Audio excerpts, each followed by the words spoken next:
Coote, before we talk about Origin and clubs on the run home, another Immortal about to be named. The rules once were that you had to be 5 years retired. They've reduced that now to 3 years. So players like Thurston, Cam Smith, Slater, your good self, are available for selection. So you have to be Hall of Fame first before Immortal, right? And they've just changed that from 5 years to 3 years. Yeah, right. Okay.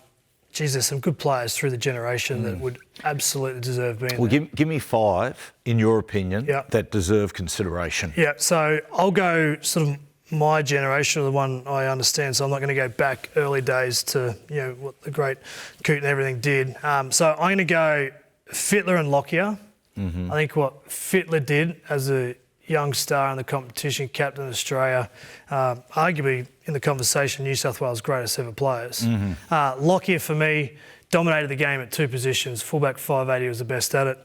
And then you talk about, I understand why some commentary is around that you can't have a certain amount of players from the same generation in the same induction, but I argue if they're the best of what they've done, just throw them. Like, even if there's 10, like if they're the best of what they've done, do it. But JT, Smith, Slater. Smith and Slater, the best dummy half, and Slater, fullback, you'll see. And JT is in the conversation with your brother as the best halfback. So those, Fittler and Lockyer at the same time, but Smith, Slater and Thurston, absolutely in for me.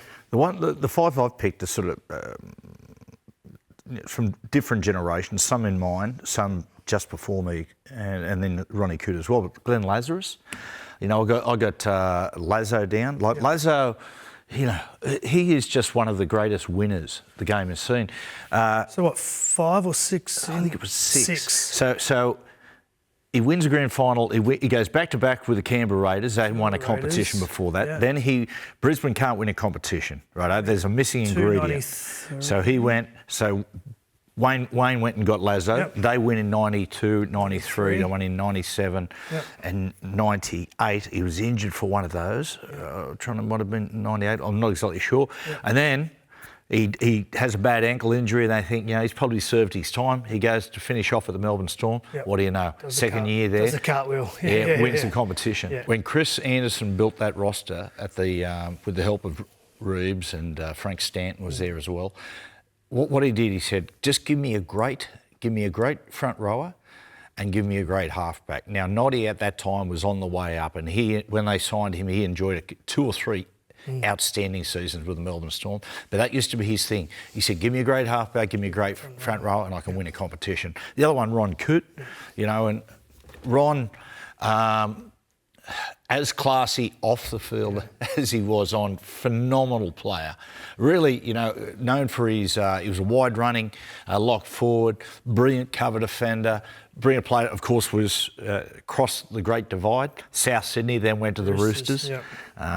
He should be Immortal just for being a good fella. Mate, just an absolute champion guy, Ronnie Coote, in an era where in his position there were just so many champions. Played a lot of grand finals. Yeah, he did, yes. Yeah, played a lot. The next one is Brett Kenny. Coops. Yeah. Like Brett Kenny was just back in his day, he was just a rock star. I think scored a try in all of the grand finals, and this game here. This game is one of the greatest games of all time. 85 Challenge Cup final in front of 100,000 people. Wigan versus Hull, Kenny versus Sterling. He scores 2 tries and gets the Lance Todd Trophy, but just one of the greatest big game players of all time. So give me a bit more on Kenny, because in that age or that era, it was obviously Wally or Kenny, right? And they butted heads in Origin for Australia, whatever. And most Queensland people say Wally. Every New South Wales person will say Kenny. Well, I'll say this, Coops. If you talk to Wally, he says Brett Kenny was his toughest opponent. He said that the Queensland side, when the New South Wales teamship would come into the dressing room and they'll all look and go, they've done it again. They've named Kenny in the centres.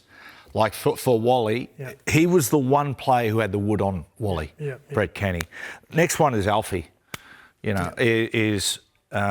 again, an era with a lot of great halfbacks, but Alfie, he just that, of course, the captain got Brisbane to their first ever competition, whether it be Australia, Origin level, just a huge figure. I remember the thing that stuck in my mind is when he was overseas in the Super League and that Origin game he came back for that Warrington. decider. Yeah. Like when you're talking about immortals, like they just do things that other people can't. Yep. And I don't think there's another halfback in the game that could have done what Alf did. The other one, and I spoke about this on the show on Sunday night, is Steve Rogers.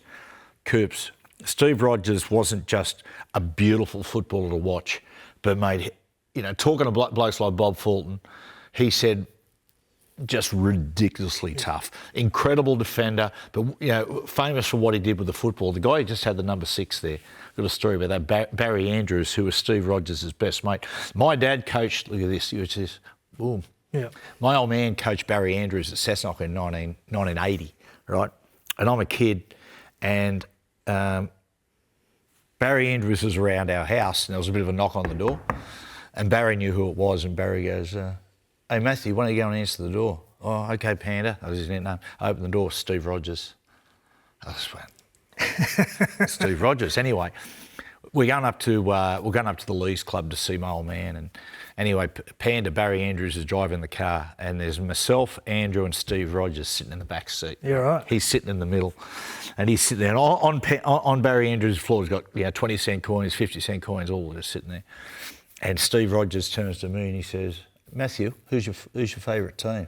I said, "Oh, Mr. Rogers, it's Balmain Tigers." He went, "Huh."